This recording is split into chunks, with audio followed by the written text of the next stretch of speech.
Então, como eu estava falando para vocês, né?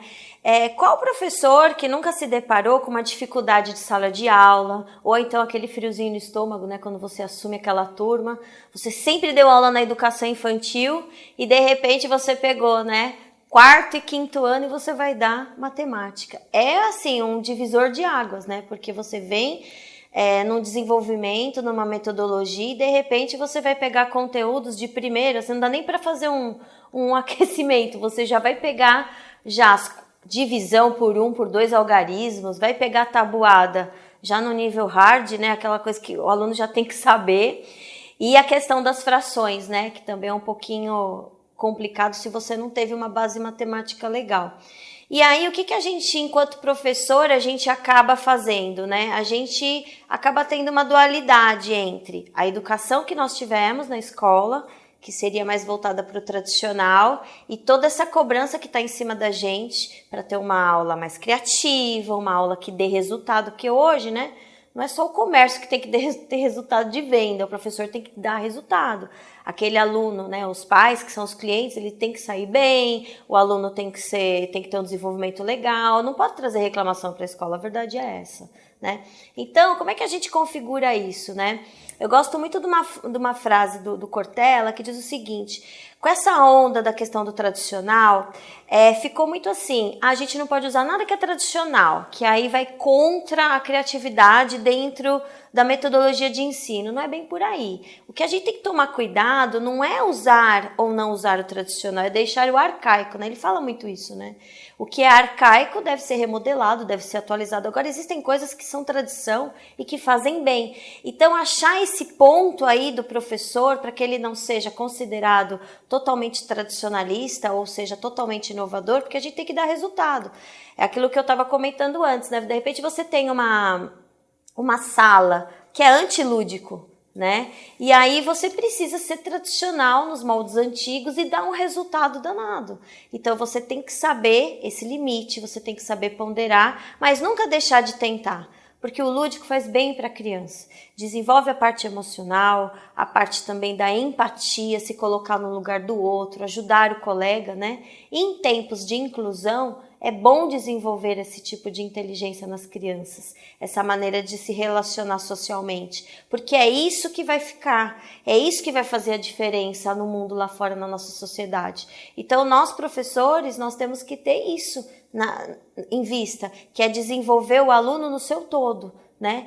Independente da metodologia que você siga ou que a escola tenha, lógico, né? Nós, enquanto professores, a gente tem que seguir aquilo que a escola defende, né? Mas sempre procurando ajustar, sempre procurando ter um desenvolvimento que possa ajudar o aluno em todas as suas possibilidades e não restringindo ele apenas a um processo.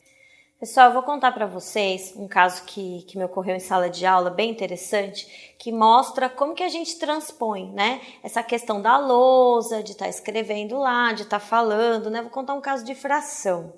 Fração é interessante, né? Porque você vai trabalhar fração equivalente, você tem que mostrar para o aluno que, primeiro, você tem que dar o significado de equivalência, né? Que são coisas parecidas, porém escritas de maneira diferente. A grosso modo, a gente pode dizer isso dentro da matemática.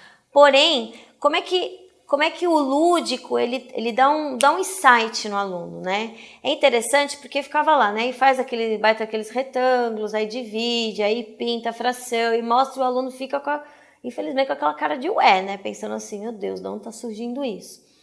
E aí eu já tinha comentado um pouco disso na lousa, tudo, né? E nesse ano em especial, nesse quinto ano, eu peguei um material de fração. E aí, nesse material de fração, né, um exemplo foi usado as frações circulares, que era o material que a escola tinha na época. E aí a gente começou a pegar, né, o material que era dividido por 4 e o material que era dividido por 2, né? Então ali representando um quarto e representando um meio. Aí o que aconteceu? No simples empilhamento das frações, dos pedaços, né, das partes, a criança fez um relacionamento muito legal. Ah, Pro, então é igual aquilo que você falou, ó, esses dois aqui é a mesma coisa que esse. Então, quer dizer, ela precisou da ação do manipular, provavelmente a aprendizagem dela não era somente visual, era mais sinestésica, e na hora de manipular, de fazer a atividade, ela conseguiu fazer esse link. né? Então, depois nos próximos anos, eu até alterno, né? De repente, às vezes eu começo até pelo material prático e depois eu vou para a lousa e vice-versa, não tem muito uma ordem, não. Mas o que vale é aquilo que a sala está desenvolvendo. Aquela turminha que eu já tinha falado que não aceita o lúdico, eu precisei transcorrer bastante ali com o exercício, porque aí no lúdico eu tive que explicar o lúdico, e dificilmente a gente explica o lúdico, porque o lúdico a gente acaba manipulando e não tem meio termo. Ou a criança chega naquele conhecimento ou ela não consegue fazer. Então, isso é uma das características legais. E na fração ocorre exatamente isso. Ela vai empilhando, ela vai principalmente comparando, né? Que tem uma questão bem interessante da fração, que é assim, quanto maior o denominador, menor o pedaço, né? Então, isso acaba fazendo o quê? Dá um nó na cabeça, né? Como diz aí o pessoal da tecnologia, a cabeça buga, né? Então, isso é legal, porque aí ela vendo na prática, ela não tem dúvida em relação a isso. Pessoal, aguarda um pouquinho aí que eu venho daqui a pouco com mais um vídeo. Eu agradeço vocês terem me ouvido até agora, mas daqui a pouquinho a gente volta com mais informações sobre o curso. Valeu?